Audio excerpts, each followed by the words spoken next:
बड़े गुनाह करने से बच जाओ, परमेश्वर से मुंह फेरने से बच जाओ, क्योंकि उससे कोई भी फायदा नहीं होगा, क्योंकि वो किसी का पक्षपात नहीं करता। उसने नहीं देखा कि ये वही सुलेमान है जो बड़े बड़े काम करता था। उसने नहीं देखा ये वही सुलेमान है जिसने मेरे लिए भवन को बनाया है। उसने नहीं देखा कि ये वही सुलेमान है जिससे मैं बातें करता था, जिसके बाप ने मेरे लिए बड़े काम किए। उसने जैसे ही वचन को तोड़ा, परमेश्वर उसके खिलाफ हुआ। बाइबल कहती, अगर आप बाइबल ध्यान से पढ़ें तो यीशु मसीह ने यूहन्ना बपतिस्मा देने वाले की बड़ी प्रशंसा की। परमेश्वर ने कहा ऐसा भविष्यद्वक्ता कहीं नहीं है, इससे बड़ा धरती पे कोई नहीं। पर जैसे यूहन्ना बपतिस्मा दाता ने वचन तोड़ा, क्या वचन तोड़ा? उसने शक किया, परमेश्वर को ताना मारा, अपने लोगों को भेजा, परमेश्वर को पूछा, बोला तू ही है कि मैं और किसी का इंतजार करूं? क्योंकि वो दुखी था। क्यों दुखी था? क्योंकि उसने ताना मारा। कई बार हमारे दिल में कोई बात और होती है, लेकिन हम कड़वे तरीके से बात करते हैं। हाँ, क्योंकि दिल में बात कुछ और होती है। लेडीज को मालूम होगा ज्यादा। हाँ, जब रसोई में कोई बात हो तो बर्तन खड़कते हैं, ठक ठक ठक, बंदे को मालूम हो जाता है कोई गड़बड़ है। हाँ, मेरी वाइफ रसोई में नहीं जाती, उसकी और मत देखो। हालेलुया। सुनो मेरी बात, तो बंदे को पता लगता है हाँ कुछ गड़बड़ है, रसोई से आवाजें आ रही हैं, टक पांडे खड़क रहे पूरे, कहते कोई गड़बड़ हो ही है। हालेलुया। उसी तरह यूहन्ना बपतिस्मा दाता ने सीधी बात नहीं कही कि परमेश्वर मैं जेल में हूं, मैं बड़ा प्रॉफिट हूं, मैंने तुझे बपतिस्मा दिया, मैं जेल में क्यों हूं, तेरी इच्छा पूरी हो। उसने ताना मारा, उसने कहा तू ही है, जबकि उसको मालूम था वही है। क्योंकि इस धरती के ऊपर सिर्फ एक जन था, यूहन्ना बपतिस्मा दाता, जिस पर सबसे पहले परमेश्वर पिता ने जाहिर किया था कि मेरा बेटा कौन होगा और उसकी निशानी क्या होगी। पवित्र आत्मा जिस पर शारीरिक रूप से उतरेगा वही मेरा बेटा होगा, उसको सब मालूम था। लेकिन ताना मारा उसने परमेश्वर को कि तू ही है कि मैं किसी और मसीह का इंतजार करूं। यानी अगर तू ही है तो मुझे बचाने क्यों नहीं आ रहा? अगर तू ही है तो मुझे जेल से बाहर क्यों नहीं निकाला? अगर तू ही है मेरा वीजा क्यों नहीं आया? अगर तू ही है मुझे चंगा क्यों नहीं किया? अगर तू ही है तो मेरी मुसीबतों की ओर देखता क्यों नहीं? अगर तू ही है तो मेरा पति मुझसे प्यार क्यों नहीं करता? अगर तू ही है तो मेरी जिंदगी में ये प्रॉब्लम क्यों है? उसने ताना मारा। ताना मार के क्या हुआ? कुछ नहीं हुआ। यीशु मसीह ने इग्नोर कर दिया। यीशु मसीह ने कहा जाओ देखो, देखो लंगड़े चलते, अंधे देखते, कोढ़ी शुद्ध होते हैं, जाके अपने बता दो उसको तुमने जो देखा। लेकिन यीशु मसीह कभी भी उसको छुड़ाने नहीं गए, क्योंकि बाइबल कहती परमेश्वर कभी भी तानों से नहीं, वो विश्वास से चलता है। वो कभी तानों से आपकी प्रार्थना नहीं सुनता।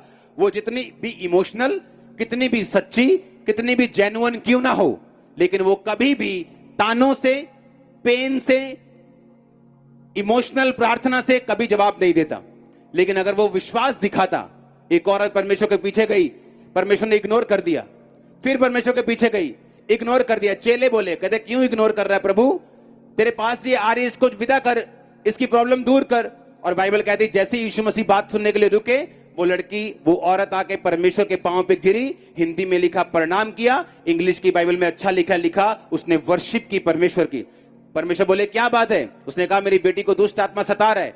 परमेश्वर कहा चली जा, मैं बच्चों की रोटी कुत्तों को नहीं देता, क्योंकि मैं अभी तक अन्य जातियों के पास नहीं भेजा गया हूं, मैं सिर्फ इजराइल के लोगों के पास भेजा गया हूं। जब आत्मा उतरेगा मेरे चेलों के ऊपर, तब वो अन्य जातियों की ओर जाएंगे। उसने कहा नहीं प्रभु, कुत्ते भी वही चूर चार खाते हैं जो तेरी बालकों की मेज से गिरता है, मुझे कुत्ता समझ ले, लेकिन मुझे बेटी को हील कर दे। और बाइबल कहती परमेश्वर ने कहा इस बात के कारण चली जा, दुष्ट आत्मा तेरी बेटी को छोड़ के जा चुके हैं। हालेलुया। उसने कहा तेरे विश्वास ने तुम्हें चंगा किया। और यूहन्ना बपतिस्मा दाता कैसे मरा? बाइबल कहती है एक लड़की, राजा की बेटी, उसके सामने नाची। राजा बोला बहुत खुश हूं मैं, मांग आधे रात तक जो मांगेगी दे दूंगी, दे दूंगा तेरे को। वो अपनी माँ के पास पूछी क्या मांगू? कहती ये मेरा दुश्मन है, ये जो प्रॉफिट है ना, ये पाप के खिलाफ बोलता है, इसका सिर मांग ले। वो कही कहती मुझे यूहन्ना बपतिस्मा देने वाले का सिर थाल में मंगवा दे। राजा दुखी हुआ पर उसको मंगवाना पड़ा। एक लड़की अपने बाप को खुश कर रही है नाच के।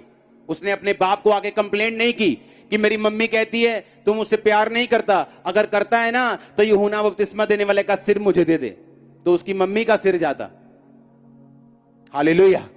जब भी लोग राजा के पास पुराने, अगर आप देखें टाइम में जाते थे, तो अपनी मुसीबत को भूलते थे पहले, अपने आप को माइंड से निकाल कर ऐसे आते थे, हे राजा तू चिरंजीवी रहे, तू तेरी उम्र लंबी हो, हाँ तेरा राज्य सदा के लिए हो। पहले ऐसी बातें बोलते थे। तूने बड़ा अच्छा काम किया है, तूने राजा हमारे जीवन में, हमारे राज में बड़ी खुशियां फैलाई हैं। पहले 10-15 बातें बोलते थे, फिर अपनी मुसीबत बताते थे कि आज तेरा दास इसलिए आया है कि उसको ये प्रॉब्लम है, तेरे कर्मचारी ने ये गलत किया है। छोटी सी बात में खत्म करके राजा को मालूम था बुद्धिमान व्यक्ति है, इसका काम किया जाए। अगर कोई आते ही रोते पीटते लगे तो राजा को गुस्सा आता था। और बाइबल कहती राजा के जो कर्मचारी होते थे पुराने टाइम में, कोई भी अपना मुंह उदास किए राजा की हजूरी में खड़ा नहीं रह सकता था। इसलिए डैनियल जब उदास था तो राजा ने पूछा, डैनियल तू उदास क्यों है? हालेलुया। वो नेहम्याह को पूछा, तुझे तू उदास क्यों है?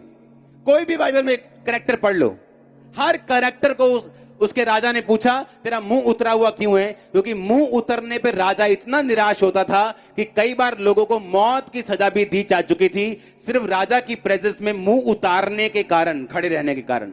तो सोचो एक आदमी ऐसा सोचता है, सोचो परमेश्वर कैसा सोचता होगा। क्या हमें मुंह उतार के परमेश्वर के भवन में आना चाहिए? आज कंप्लेंट करके आना चाहिए? शिकायत करके आना चाहिए? बाइबल कहती है अगर हम खुश हृदय से आएंगे, अगर हमको प्रार्थना करनी आ गई, हमें मांगना आ गया, हमें लेना भी आ जाएगा। बोलो अपने पड़ोसी को, बोलो अगर मुझे प्रार्थना करना आ गया, अगर मुझे मांगना आ गया तो मुझे लेना भी आ जाएगा। हालेलुया। अगर आपको प्रार्थना करनी आ गई, विश्वास करना आ गया, कैसे करना है, कौन से शब्दों को निकालना है, कंप्लेंट करनी है या परमेश्वर के सामने अपनी प्रार्थना को सच्चे दिल से रखना है, अगर यह आपको करना आ गया तो आपको अपनी प्रार्थना का उत्तर लेना भी आ जाएगा। और अगर एक बार आपको उत्तर लेना आ गया, आप बार बार उत्तर लेने पाएंगे। अगर एक बार कोई बंदा रास्ता देख लेता है, वो बार बार उस रास्ते को यूज कर सकता है। इसलिए आप मसीह में देखते हैं कि जब एक व्यक्ति गवाही लेता है तो वो बार बार गवाही देने आता है, मेरी अब ये गवाही है, मेरी अब ये गवाही। आज कितनी गवाहियां रह चुकी, जो पिछले संडे लोग उठे अलग अलग मुसीबतों से, व्हील चेयर से, बहुत से टेस्टिमनी भी रह चुकी। हम अगले संडे देने की कोशिश करेंगे। अगर आप विश्वास करें और पाप से बच के रहें, परमेश्वर की ओर मुंह फेरे नहीं बल्कि उसकी ओर मुंह करें, उससे दूर ना हो, तो वो बाइबल कहती है आपके शत्रुओं को आपका दोस्त बना देगा, वो आपकी मुसीबतों को दूर करेगा। सुनो मेरी बात, अगर आप सुलेमान की जिंदगी को ध्यान से पढ़ें, बाइबल कहती पूरी उम्र भर उसका कोई भी शत्रु नहीं रहा। पता है आपको? कोई भी। आपको क्या लगता है कि सब लोग उसे लाइक करते थे? नहीं, लेकिन किसी के अंदर हिम्मत नहीं थी। क्योंकि परमेश्वर ने सबके दिल में डर को डाला हुआ था, कोई उसके खिलाफ उठता नहीं था। आज की परसिक्यूशन अलग है, हम उससे आज की सिचुएशन मैच नहीं कर सकते, लेकिन आपको मैं तब की बात बताता हूं कि परमेश्वर कैसे काम करता था। हालेलुया। तब ऐसा क्यों था? क्योंकि सुलेमान परमेश्वर के साथ था। बाइबल कहती वो इतना विश्राम में था कि उस राज की सबसे बड़ी ग्रोथ सुलेमान के टाइम पे हुई, दाऊद के टाइम पे नहीं हुई, क्योंकि वो विश्राम में था। चारों ओर के शत्रुओं से उसने विश्राम पाया। उसका काम सिर्फ अपने राज को बढ़ाने के लिए था। अगर आज मैं एग्जांपल दूं तो जैसे दुबई है, यूएई है, यूनाइटेड अरब एमिरेट, अगर आप उसको देखें यूएई को, तो वो बढ़ता जा रहा है, बढ़ता बिल्डिंग खड़ी करता जा रहा है, बढ़ता जा रहा है, बढ़ता। शत्रु नहीं, हर टाइम लड़ाई की ओर ध्यान नहीं कि पड़ोसी देश ने ये कर दिया, पड़ोसी देश ये कर रहा है, वो देश ये कर रहा है, बढ़ते जा रहे, बढ़ते जा रहे, ऐसे सुलेमान था, बढ़ता जा रहा है, बढ़ता जा रहा है। और जैसे ही उसने पाप किया, परमेश्वर ने शत्रुओं को खड़ा कर दिया। उसके बाद डाउनफॉल शुरू हुआ। आपका विरोधी कुछ नहीं कर सकता जब तक आप परमेश्वर के साथ हैं। वो आपके खिलाफ नहीं आ सकता। वो बीमारी फिर आपको मार नहीं पाएगी, वो मुसीबत आपको घेर नहीं पाएगी, आपको डुबो नहीं पाएगी। क्यों? क्योंकि परमेश्वर आपके साथ है। डरो इस बात से, इस बात से मत डरो कि आपका शत्रु कौन है। इस बात से डरो कि परमेश्वर आपके साथ है या नहीं। अगर वो साथ नहीं है तो आप डेंजर में हैं। अगर वो साथ है तो शत्रु कितना मर्जी बड़ा क्यों ना हो, आप फिर भी सेफ हैं। अगर वो साथ है तो वो कैंसर का फोड़ा एक फिंसी की तरह पिचक के खत्म हो जाएगा, पर अगर वो साथ नहीं, एक फिंसी कैंसर बन सकती। अब आपको देखना है कि वो साथ है या नहीं। अगर आपने बपतिस्मा ले लिया, अगर आपने पापों से मुंह फेर लिया, आपका एक ही परमेश्वर है यीशु मसीह, मैं आपको गारंटी देता हूं वो आपके उतना ही साथ है जितना वो मेरे साथ है।